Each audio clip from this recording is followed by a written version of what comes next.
صل على نبينا صل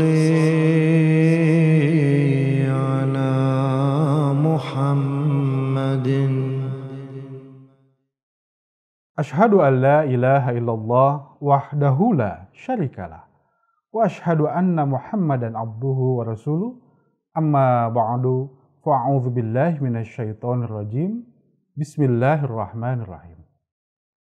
Pemirsa yang dirahmati Allah Subhanahu wa taala, Assalamualaikum warahmatullahi wabarakatuh.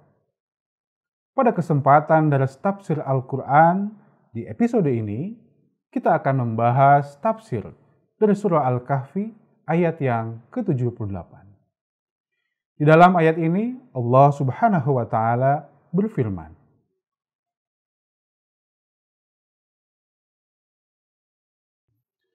A'udzu billahi minasyaitonir rajim. Fantalaqa hatta idza ataya ahla qaryah istat'ama ahlaha fa'abau ayyudayyifuhuma fawajada fiha jidaran yuridu ayyanqadda fa'aqamah qala law syi'ta lattakhadhta alaihi ajran. Artinya, maka berangkatlah keduanya hingga ketika mereka sampai kepada penduduk sebuah kota, mereka berdua meminta makanan kepada penduduknya. Tetapi mereka menolak untuk menerima kedua orang itu sebagai tamunya. Maka mereka berdua menjumpai di sana sebuah dinding yang hampir runtuh. Maka ia memperbaikinya. Berkatalah ia, Musa, sekiranya engkau menghendaki, niscaya engkau dapat mengambil upah untuk itu.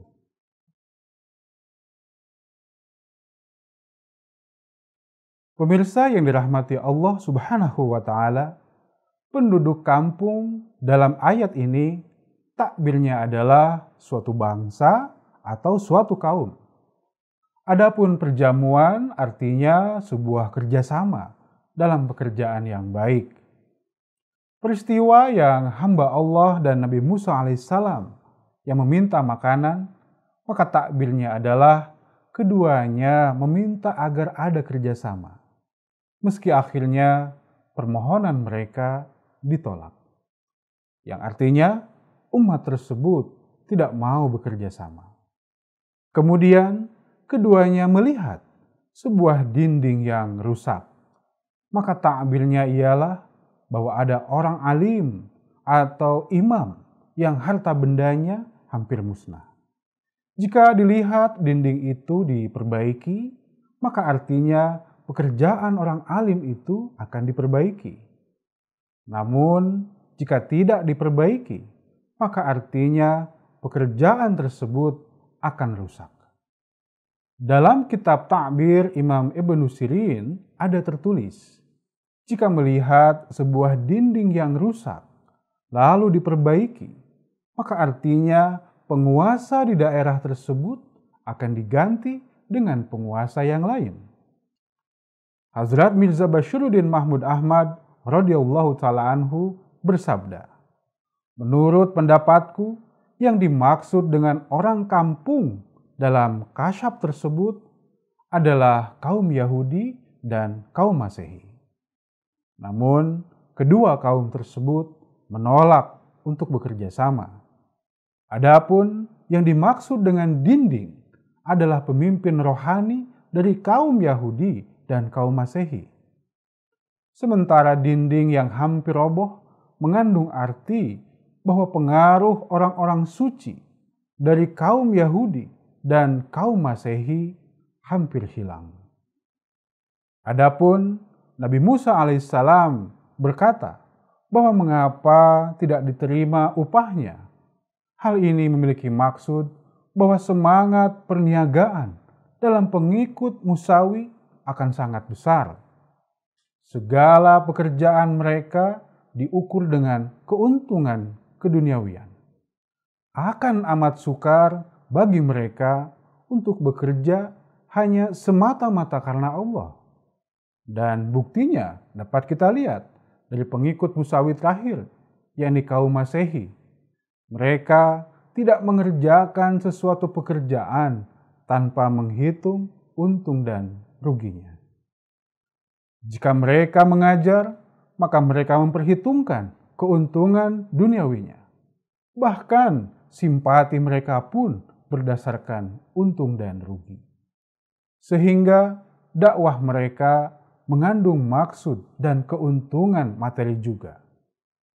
Boleh dikatakan, bagi mereka bekerja untuk semata-mata karena Tuhan dan tiada tujuan duniawi, maka hampir dikatakan tidak ada pada kamus mereka.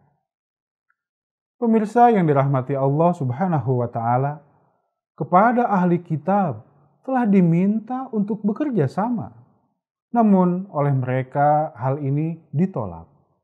Sebagai contohnya ialah ketika Nabi Musa alaihissalam menjanjikan kepada kaum beliau akan diberikan daerah Kanaan sesudah mereka selamat dan keluar dari Mesir.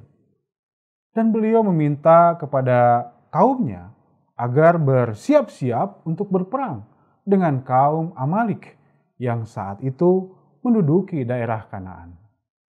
Maka kaum Yahudi tidak mau bekerja sama dengan beliau.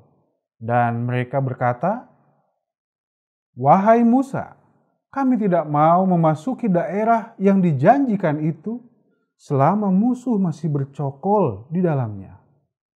Sebab itu, pergilah engkau dan Tuhan engkau untuk memerangi musuh tersebut. Kami hanya akan duduk-duduk menunggu di luar daerah ini saja."